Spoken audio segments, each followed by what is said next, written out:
ఎంత దురదృష్టం అంటే అది కొంచెం సెటైరికల్గా అనిపించినా కూడా, వ్యంగ్యంగా అనిపించినా కూడా ఆ బాధను లోకానికి తెలియజెప్పడం కోసం పాపం వాళ్ళు నిన్న ఎక్కడో సోషల్ మీడియాలో వచ్చింది ఒక వార్త, మిత్రుడి జన్మదినం కోసం యూరియా బస్తాను తీసుకొని పోయి బర్త్డే గిఫ్ట్ అని చెప్పి ఇచ్చినారు.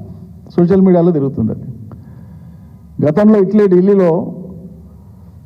ఢిల్లీ సర్కారు రాజ్యమేలేటువంటి టైంలో ఉల్లిగడ్డల సరఫరా చక్కగా లేక ఉల్లిగడ్డల మీద వచ్చినన్ని సెటైర్స్ బహుశా దీని మీద రాకుంటాయి.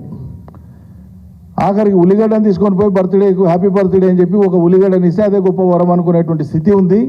ఇక ఉల్లిగడ్డలు కూడా వేయలేని ఇంత దిక్కుమాల మార్కెటింగ్ ఉంది ఈ రాష్ట్ర ప్రభుత్వాన్ని అని చెప్పి ఆనాడు ఢిల్లీ ప్రభుత్వాన్ని ఉల్లిగడ్డ ఓడగొట్టింది. అప్పుడు జరిగిన ఎన్నికలలో ఉల్లిగడ్డనే ఆనాటి ఢిల్లీ ప్రభుత్వాన్ని ఓడగొట్టింది. వాళ్ళే అంగీకరించారు, ఓడిపోయిన వాళ్ళే. ఈరోజు పుట్టినరోజుకు యూరియా బస్తా బహుమతి ఇచ్చిన రైతులు.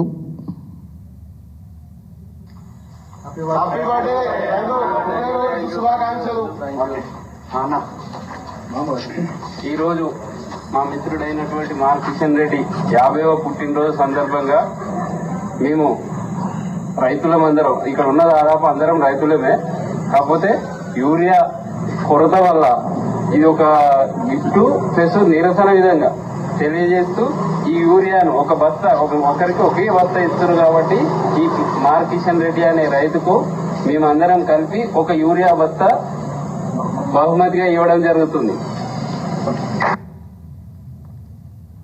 సిగ్గుపడాలి ఈ రాష్ట్ర సర్కార్.